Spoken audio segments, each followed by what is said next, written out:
vous demande même tous ces nombreux enfants, vous accouchez là, qu'est-ce que vous allez faire avec Wakayangnikba? Vous allez dire quoi?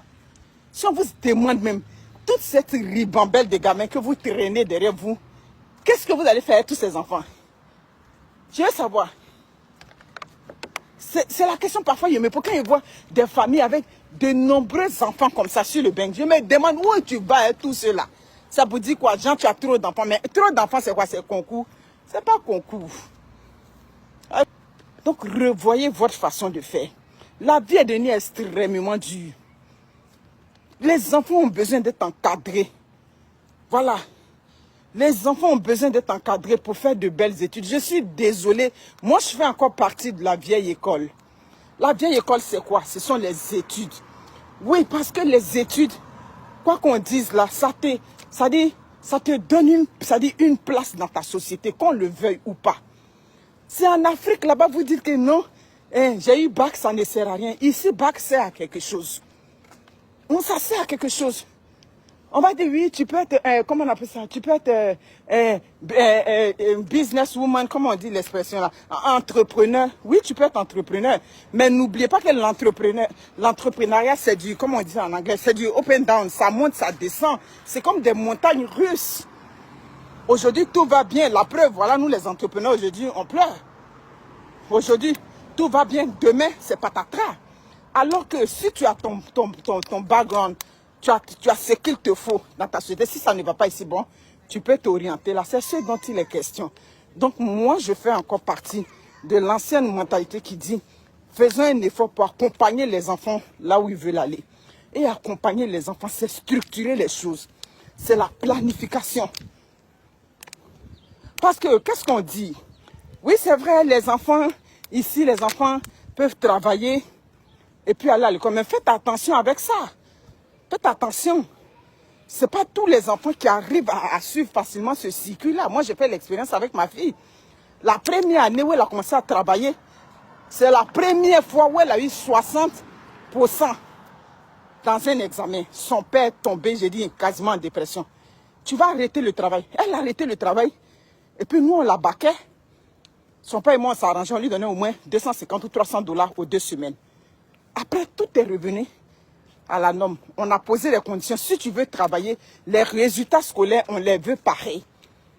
On te donne encore une seconde chance. Si ça ne fonctionne pas, ça veut dire que toi, pour l'instant là, tu ne pourras pas travailler pendant que tu vas à l'école. Dieu merci, on l'a accompagné et puis ça va. Parce qu'on veut que l'enfant aille quelque part. C'est ça. Vous accouchez les enfants, vous ne savez pas où vous voulez qu'ils aillent. Ou bien, ça ne veut même pas. Ça dit que la direction même que ces enfants-là vont prendre. Ah oui, parce que aussi il faut donner le choix aux enfants. Il faut accompagner les enfants dans leur choix. Parfois, oui, c'est vrai, ils font de mauvais choix. Mais quand toi, tu leur proposes ton choix qu'ils ne veulent pas, tu les laisses faire. C'est ça. Tu les laisses faire. C'est comme on a un ami, son garçon veut devenir architecte. Il est sur sa tête, mais architecte, non, je veux qu'il fasse les soins infirmiers. J'ai dit, mais attends, à un moment donné, là, calm down, là, lâche un peu le morceau. Il n'y a pas des architectes noirs au Canada. Il y a non. Laisse-le aller là. Peut-être qu'il va aller en soins infirmiers. Soins infirmiers, là, il y a beaucoup de choses là-bas. Peut-être qu'il va aller là-bas, il va se casser la gueule. Laissons aussi nos enfants, ça dit de décider de ce qu'ils veulent faire. Aujourd'hui, l'enfant est là, il est bien. L'enfant même a eu un stage quelque part comment on appelle ça, au Manitoba. Ça va là-bas cet été. Donc c'est ce dont il est question. Ce qu'on vous reproche, c'est le fait que ces enfants-là, vous les faites et puis ça devient un fardeau parfois pour la société. Voilà. Ce sont ces enfants que vous faites, ça dit, de façon anarchique, de façon désordonnée. Ce sont eux, quand il y a les problèmes, ça dit, quand il y a la joie, ils cassent les voitures des gens. C'est des enfants mal structurés, des enfants mal encadrés, mal suivis. Voilà. Des enfants auxquels on n'a jamais donné d'espace pour que bon, l'enfant puisse avoir son espace. Puisque dans cet espace-là, ils sont toujours comme encastrés, c'est-à-dire dans ces petits environnements. Ce sont ces enfants-là demain qui deviennent des casseurs de voitures, des brûleurs de voitures, n'importe comment. Sinon, un enfant qu'on a éduqué dans une maison, un enfant qu'on a structuré, qu'on a suivi, jamais il va aller casser la voiture de quelqu'un dehors. Donc vous accouchez ces enfants-là en désordre pour que demain ils deviennent la plèbe de la société. C'est ce dont il est question. Quand les allocations finissent maintenant, ces enfants-là n'ont pas de repère parce qu'ils n'ont pas été encadrés. Ces enfants-là deviennent une problématique pour tout le monde. C'est ce qui est. Et puis je vais vous dire quelque chose. Encadrer, éduquer un enfant, c'est pas lui acheter des vêtements, c'est même niaiseux même. C'est-à-dire, quand je vois des gens qui se vendent, mon enfant porte Puma, mon enfant porte Gap, c'est de la bullshit, man. C'est pas ça. Dans l'éducation d'un enfant, on n'a pas dit que c'est porter comment on appelle ça? Les habits de marque, qui veut dire que mon enfant est bien éduqué ou je m'occupe de mon enfant. Non. Vous a dit quelque part que l'école n'apporte rien. C'est en Afrique que l'école n'apporte rien. Parce que là-bas, il y a le favoritisme. Parce que là-bas, on prend les compétents et puis on les met à côté. Et puis on prend ce qu'on connaît. Comment on appelle cette expression-là? J'ai oublié ça. Voilà. Ce qu'on connaît. Comme on dit en Afrique, c'est là-bas qu'on dit relation est mieux que diplôme. Ici, tu as travaillé, tu mérites ta place, on va te donner ta place. Hein? C'est vrai, hein? C'est pas ton pays. Peut-être qu'ils ne vont pas te donner au même titre qu'eux, mais ils vont te faire une place. Comment vous faites même? Et puis vous faites 5-6 enfants. Où on est rendu là? Tu t'en vas prendre 2 pommes au supermarché, tu touches 2 pommes, tu arrives à la caisse, on te parle de 2,99, 3,99. Je connais quelqu'un. Les vacances des enfants, la personne dans sa bouche, je suis au Canada, ça fait 15 ans. La personne a 5 enfants. Oui. En 15 ans là, chaque jour, ah, on va aller au pays avec les enfants. On va aller au pays. Mais elle peut pas, ça dit que cette personne ne peut pas se permettre d'aller au pays avec 5 enfants. Ça dit que si tu veux aller au pays avec 5 enfants, ça veut dire que c'est une carte de crédit que tu vas bomber. À moins que tu aies vraiment des finances. Mais qu'est-ce qui est arrivé? C'est l'année dernière ils sont partis. L'année dernière ils sont partis pourquoi? Parce que les 2 grands garçons ont été capables eux-mêmes de payer la plus grande partie de leur billet d'avion. Et puis les parents ont complété. C'est là que, durant tout ce temps-là, ils ont pu partir en Afrique. Vous comprenez? Donc quand on critique, c'est des réalités que nous sommes en train de critiquer. On critique ce qui est vrai. Ouais, mais on ne va pas critiquer, c'est pas vous qui allez faire le choix des mots. Parce que parfois, c'est avec ça qu'on a un problème. Oui, c'est la manière dont tu dis ça. Ben, excusez-nous là, on n'est plus au temps où vous allez faire le choix des mots pour nous. C'est clair. Donc la vérité, c'est que en Occident ici, là, effectivement, les Africains accouchent. Vous n'avez pas honte d'être enceinte chaque 9 mois, chaque 2 ans, tu es enceinte. Dans le pays des Blancs, on te regarde, tu es kika d'une manière. Chaque 2 ans, tu es enceinte. Tu n'arrives pas. Et c'est vous maintenant. Mais c'est ça. Quand vous faites ces enfants-là, vous n'avez plus le contrôle même des enfants quand vous êtes dans des milieux. C'est vous qui criez, passe ici. Mais tu vas perdre le contrôle, c'est sûr. Chaque année, vous êtes enceinte. Chaque année, c'est vous qui trimballez les poussettes dans les métros. Parfois, vous n'avez même pas de voiture, vous avez 4-5 enfants. Ça a du sens, ça? Je vous demande, tu es en Occident, tu as 4 enfants. Tu n'as pas de voiture. C'est qu'on a un problème. On a un problème. Donc, à quel moment toi, tu prends tes enfants pour dire, bon, aujourd'hui, on s'en va, comment on appelle ça? On s'en va à la plage. Bon, je prends par exemple une plage de Deauville. Je prends la France toujours.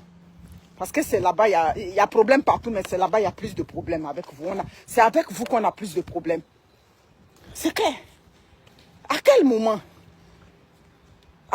tu organises quelque chose? Tu ne peux pas être en Occident, 4 enfants. Même avec 3 enfants, on a déjà un sérieux problème. Et 4 enfants sans voiture. Vous allez me dire, non, le transport, ils ont une expression là. Le transport routier est développé. Mais c'est développé, mais le problème c'est que quand tu veux faire des activités avec les enfants loin, tu ne peux pas. Comment tu trimbales toute cette ribambelle de gamins là dans le métro, toi et ton mari, c'est plus intéressant. Ce qui est intéressant, les enfants sont derrière. Ils sont attachés. Voilà. Si vous voulez faire 4 enfants, 5 enfants, ça veut dire que vous avez la voiture qui va avec. C'est aussi clair que ça. On a eu un problème de DPJ ici il y a quelques années. Le problème, c'était quoi? La fille a dit quoi? Oui, cette histoire, je la répète parce que c'est vrai. Pour ceux qui me suivent. La première fille du monsieur, c'était plein de quoi? Quand ils vont quelque part, on dit moi de prendre le métro pour les attendre devant. Mais ce n'était pas fait par méchanceté. C'était juste que elle était enceinte. La voiture qu'ils avaient, il n'y avait plus de place. Donc on prenait les petits. Et puis la plus grande, elle partait en métro. Et puis là où ils partaient, les gens venaient la chercher. Ben ça crée un tollé. C'est ça, ça crée un gros tollé. La DPJ est rentrée dedans. La DPJ a dit, dès lors que vous savez déjà enceinte, vous savez déjà qu'il y a une personne qui va être lésée. Donc, ça veut dire que la voiture n'est plus due pour vous. Ça vous prend une autre voiture. Alors, c'est ça. Ça vous prend une autre voiture. Tu sais que tu es enceinte. Ta voiture, là, c'est 3 places en arrière. Tu as déjà 3 enfants. Donc, ça veut dire qu'on a un problème. Ça veut dire que la voiture ne répond pas à la taille de la famille. C'est aussi clair que ça. Vous avez des maisons qui ne correspondent pas à la taille de la famille et vous accouchez pour le système, tabarnak. Vous accouchez et puis vous vous sentez à votre aise. Non, depuis là, le social n'a pas logé. C'est le social qui te mourut toutes les nuits. C'est pas le social. Donc, je ne comprends pas. Voilà, votre social même est épuisé sur vous là-bas. Le social même est assis par terre. Là-bas en France, partout. Donc, il est temps que vous revoyiez vos façons de faire. Voilà. L'été, voilà l'été qui arrive. Qu'est-ce que je planifie avec mes enfants? En tant que parent, vous devez vous poser cette question. Voilà. Qu'est-ce qu'on organise? Qu'est-ce qu'on fait? Qu'est-ce qu'on planifie? C'est là que l'affaire se joue. Donc, ne soyez pas offusqués quand nous, on vous dit ça. C'est clair. Nous, on vous dit ça. Le message est valable pour tout le monde, même vous qui êtes en Afrique. Là-bas encore, c'est grave. On peut être dans un pays où il y a Djoakwadjo sur nous, matin, midi, soir. Et puis on est là, on accouche, chaque 9 mois, on est enceinte. Djoakwadjo est sur vous là-bas. La malaria est sur vous là-bas. Vous combattez les moustiques là-bas. Sur vous. Mais chaque 9 mois, tu es enceinte. Tu as planifié. Ça veut dire que... Non, arrêtez-moi ça. Voilà. Il est temps qu'on arrête ça. Que chaque parent africain soit responsable. Comment voulez-vous que des gens vous tiennent en respect? Quand ils montent même dans le métro, un jour on veut prendre... Parfois des gens me disent, bon aujourd'hui, je vais stationner mon auto là, je vais prendre le métro. Mais tu prends le métro, tu te dis, mais tabarnak. Tabarnak. À un moment donné, même on veut vous donner la place dans les bus, dans les métros, tout. Mais chaque fois c'est toi qui enseignes, c'est à toi toujours à donner place dans le métro. C'est pour ça que les jeunes étudiants, Abidjan, vers la fin, là, ils vous regardent, vous êtes enceinte, vous êtes debout dans le métro. Parce qu'il n'y a même pas place qu'on a réservée. Même place qu'on a réservée pour vous encore là. On a un problème avec ça, les gens vont venir s'asseoir. Donc c'est trop. Le système n'est plus capable avec vos manières de faire. Donc c'est à vous de vous revoir. Revoyez-vous. Tu n'as pas une maison qui répond à la taille de ta famille. Tu t'arrêtes là d'en faire d'enfants. C'est tout. Faire enfant, c'est forcé. Si Dieu vous a déjà donné, priez même pour que Dieu donne aux autres là-bas.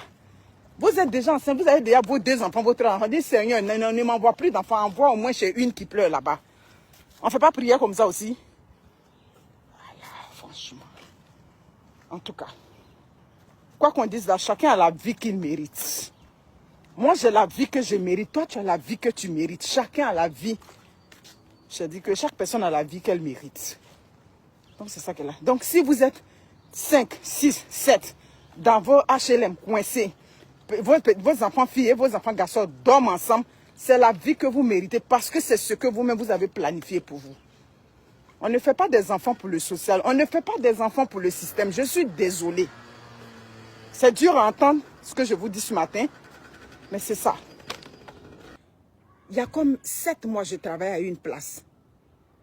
La fille, elle est infirmière auxiliaire, une Camerounaise. 7 mois, ce n'est pas aujourd'hui. Hein. Qu'est-ce qu'on lui reproche au travail? Elle dort au travail. Elle dort, il dit, de nuit là. Moi, je travaille à l'agence. Hein. Elle n'est pas capable. Tu restes avec elle net là, déjà, elle commence à piquer des clous. Elle pique des clous. Et elle a été rencontrée 2 fois, 3 fois. C'est elle-même qui m'a dit. Dans la causerie, elle me dit non, elle a des petits-enfants, tout et tout. J'ai dit, oh, ben je comprends. Mais quand tu arrives le matin, comment tu planifies tes choses, tout et tout. Elle m'a expliqué. J'ai dit, ben voilà comment tu vas faire. Elle dit, souvent c'est difficile. J'ai dit, ben c'est ton mari qui envoie les enfants à la garderie. Elle dit, non, il y a d'autres enfants quand j'arrive. Et puis, c'est moi qui les emmène à la garderie. J'ai dit, il y a déjà un problème. Ok, d'accord, c'est pas grave, mais voilà comment tu... Non, je lui dis, mais excuse-moi là. Tu as déjà des problèmes. Même on est en train de chercher à te mettre à la porte. Parce que tu dors en classe, tu n'arrives pas à planifier tes choses. Les enfants te fatiguent à la maison. Le 4e enfant, c'est pourquoi. Elle dit, ouais, ma soeur, mais je suis mariée. Donc, quand j'entends ce genre de raisonnement, mais tu es mariée, ça veut dire que forcément, il faut faire des enfants. Beaucoup d'enfants. Donc, voilà des problèmes avec lesquels on a dans notre société. Je lui ai dit, mais tu ne peux pas vouloir faire un 4e enfant. Alors que tu as des problèmes même pour planifier les choses avec les enfants. Tu n'arrives même pas. Il a dit, quand il marche comme un zombie. Parce que les enfants la fatiguent. Elle dit, dès lors que les enfants rentrent à la maison, c'est fini. Mais ça veut dire que tu n'arrives pas à canaliser, tu n'arrives pas à circonscrire. C'est-à-dire, tes enfants. Donc, pourquoi aller faire un 4e? Pourquoi aller faire un 4e? C'est vraiment impensable, franchement. Donc, revoyez-vous. Je vous aime.